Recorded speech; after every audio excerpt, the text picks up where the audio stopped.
xëy ci biti mooy justice deful liggéeyam. bu defoon liggéeyam benn seex bi dina am seex buñ ci téye. xaw ma nag ban lay doon mais man j'ai un problème avec l'autre cheikh qui est ministre parce que kooku tamit nag wax dëgg yàlla. seex boobu waxoon na continue d'être ministre man je pense que ne am na ku ma am nday. seex boobu ci ministère bi nee na ministère bi nee na woon na moo jox nañ may mun a jëy xaalis mu wéef ko waa Bakel ak Orange Money. waay xam nga seex boobu la woon. waaw Bakel ak may dégg amul kenn ku sa numéro dégg.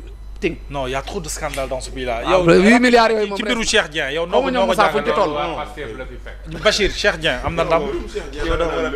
xam nga da nga naan le temps est le meilleur juge. le temps est le meilleur juge. waaw le temps est le meilleur juge ndaxte xam nga bokk na ci technique waa Pastef buñ la naree balaa ñu lay dàq dañ lay sosal. yàq sa der balaa ñoo kii. ba foo jaar doo fa jaar dara. voilà Cheikh Dieng bañ ko dàqee. sosal ko moo taxoon ñu yëkkati waxu oto bi. et pourtant. je pense qu'ils ne connaissent pas. et pourtant Cheikh Dieng. au moment où on dit Cheikh Dieng jël nañ oto ci turam directeur général OLAC def na ko te Cheikh Tidiane Dièye waxul dara. OLAC mooy office des lacs de guerre. au moment où buñ naan Cheikh Dieng warul jël télé warul jël oto def ko ci turam Pape Alé Niang nee na may nañ ko ay oto mu def ko ci turam kenn waxul dara.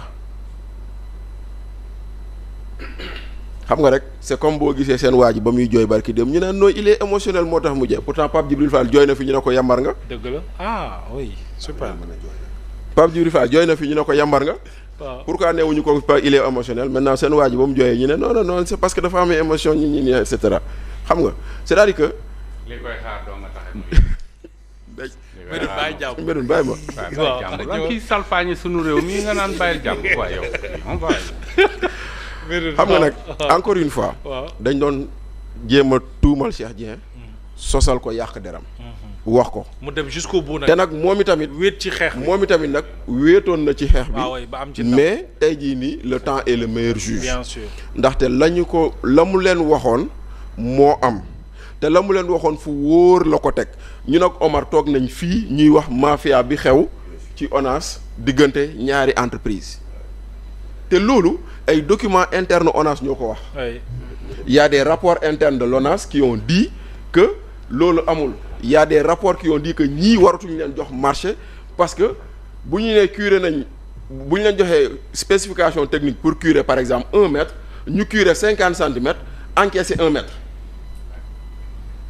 hivernage jot dëkk bi ne bàcc ndax ak ndox ñi naan xanaa ONAS deful liggéeyam kon nag tey jii nii fii. li am ba am moo di ne. encore une fois gis nga yii yëpp on finit par pointer vers la même direction. très bien xam nga mooy lan. on va pointer vers le président de la République parce que mënuñu ne. Serigne bëggul dégg loolu de. mais je suis désolé. Serigne nee na daal lii fi xaw yëpp. waaw mais je suis désolé dañ ci këccët mais président. on doit pointer vers Diomaye. waaw.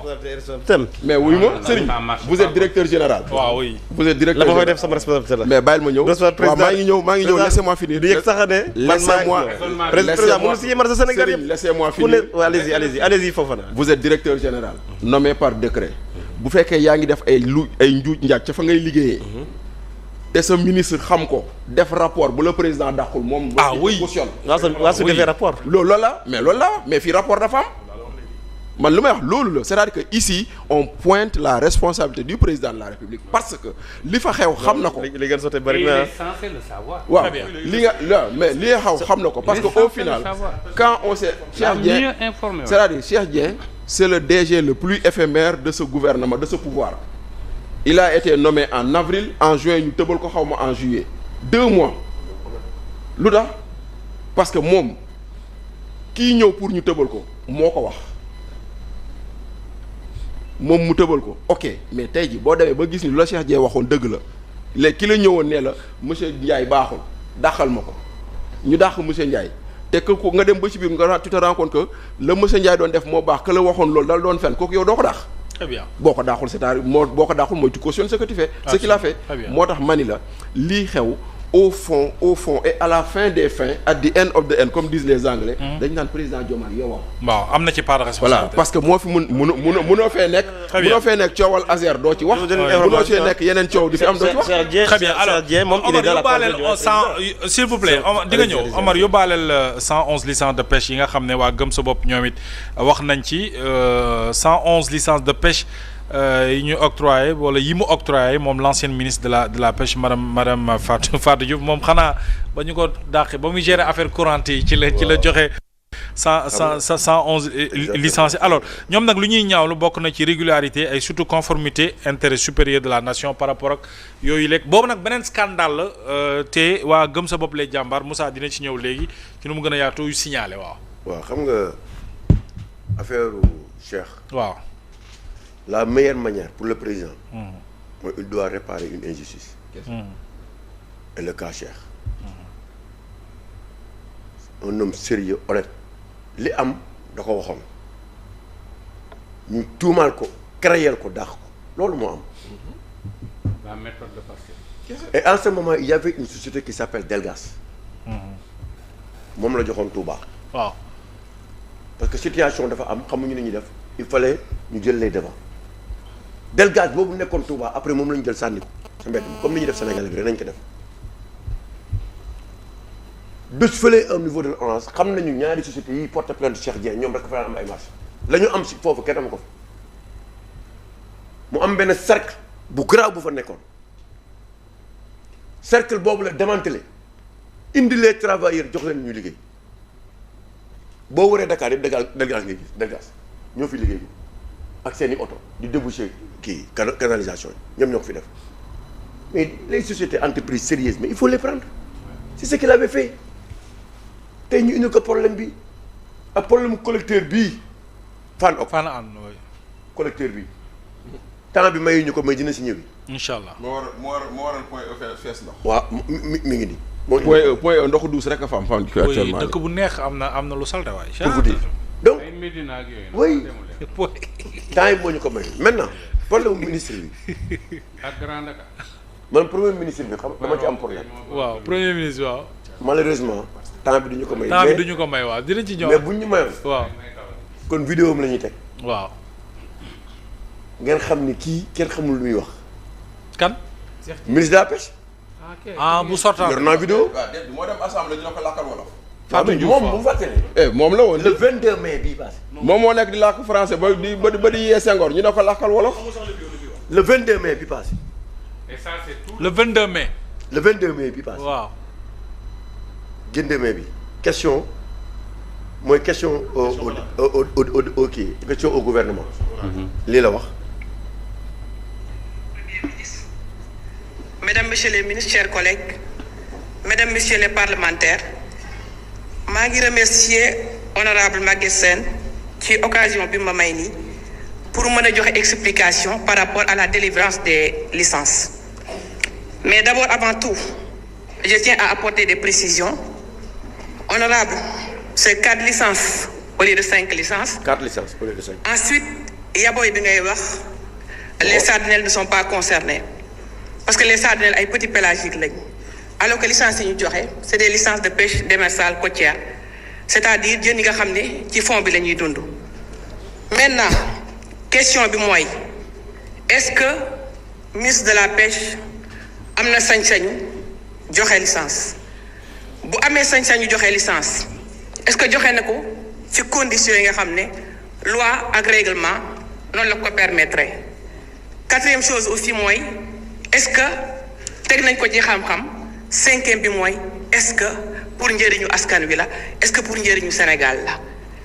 Donc pour répondre à ces questions-là ma xamal leen ne le code de la pêche aussi bien que le décret portant attribution du ministre en charge de la pêche moo ko jox sañ-sañ boobu pour mu joxe ay licence.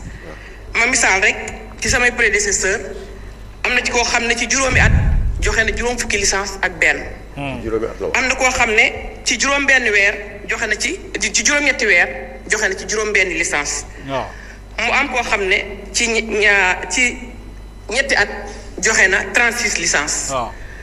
man ministre de la pêche depuis 2024 donc def naa fi 2 ans ba dugg 3e année bi à ce jour-là 2 licences laa signé gu.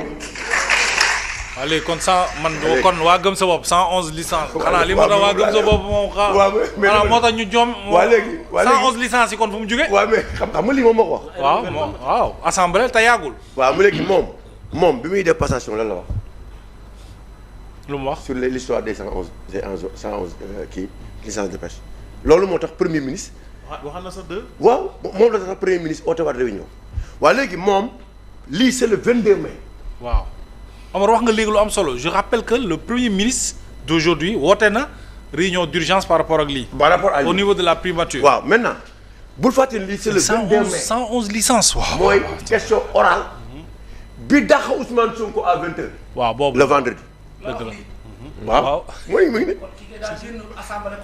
waaw kii c'est-à-dire. kii kay ba mu génne assemblée ba biñ koy dàq mi ngi signé ko. affaire courante yi waaw. kon kay kii taxawul fenn. Abdou tënk na lépp kon. kii mais am na Mohamed. dafa sànq dafa luy wax étudiants yi. maanaam nañu lijjanti kaawu Daouda Ngom ak recteur ba Daouda Ngom professeur la woon université. am na salaire bu ñu ko doon fay.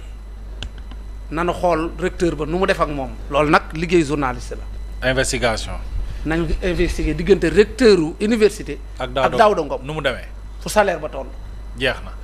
du ma ne da koo yokkal de waaye dàquma loolu nañ xool rek. nañ ko lañ bët. waaw bu fekkee day préparer retour am assemblée nag retour am fële ca université. waaw nanu xoolaat mbir ma. très bien Moussa. 111 licences yi luy problème te Omar li mu fi wax ni li mu fi teg dafa leer. absolument parce que tey boo xoolee. xëy na problème yëpp xam fa lay jógee. et puis la question de Abdou elle est pertinente mooy kii à quel moment la signé. 14 heures ñoom 14 heures la jël. xam nga nag ñun. dàq Ousmane Sonko 20 heures. waaw ne leen gérer leen li ci waaw léegi moom wax na kii juróomi at. oui kii ñeenti at. waaw kii tant at kii ñaata weer. moom mu ne ñaari at ne ñaar. moo tax at moo bàyyi la ko wax. waaw. léegi xam nga tey Sénégal li fi am. waaw actuellement dafa commencé jaaxal nit ñi parce que. lii buy continuer di am bu yàggee nit ñi sax dañuy dem ba banaliser yenn scandale yi. quand même parce que 111 licences de pêche nga joxandoo ko nii octroi massif loolu day créer ay suspicion te beneen bi moom mooy tey ñoom bi ñu ñëwee dañuy waxoon dañuy renégocier contrat yi nga xam mu aju ci wàllu licence de pêche yi loolu la ñu jaayoon am na ci émission yoo xam sax boo jàkkaarloog waa Pastef yi booy wax ak ñoom danaa la non instant yi licence de pêche yëpp récupéré nañ contrat yëpp dindi nañ ko renégocier nañ ko joxaguñ dara léegi nag liy génn après dafay commencer leeral loo xam ne ci bopp nit ñi da nga naan ñii yenn genre nit lañ est-ce que bëgg nañ Sénégal tey boo xoolee nga jël 111 licences de pêche nga octroyé ko comme ça massivement sénégalais lambda bi lan la war a poser comme question ñan lañ ko jox lan mooy intérêt stratégique yi ba pare est-ce que doxal nañ li nga xam moom mooy la préférence nationale ci moment boo xam ne sunu pêcheurs artisanaux yi. dañuy commencer am problème ci vivre ci filière bi. ba ñoom ñi ngi commencer jël mbëkk mi di génn xoolal ñi nga xam ñooy dund ci wàllu géej gi napp meeg yooyu ñooy jël pirogue de fortune pour dem Barça parce que mënatuñ ci dund léegi nga jël ay navires yoo xam ni européens ñu ñëw au large de vos côtes di napp ak ci conditions yoo xam ne ñoom bu ñu demee seen réew sax du leen ko accepter parce que en un temps record dañuy quadriller benn surface bu ngande utiliser des filets yoo xam c'est électrique. napp fa des tonnes ba pare yóbbu ko dem transformer ko bu ñu ko transformer ba pare xëy na sax le kilogramme mën na leen bañ a coûter 1000 francs par exemple suñu jëlee thon bi bu ñu ñëwaatee mën na la ko jaayee plus de 4500 entre temps def nañ ci transformation créer ci valeur ajoutée beneen bi moom mooy au niveau national les consommateurs ñu ngi faire face à une augmentation démesurée du prix du poisson jën bi dafa cher ba jéggi dayoo te boo xoolee Ousmane Sonko lan la ñu waxoon daf ñu waxoon ni.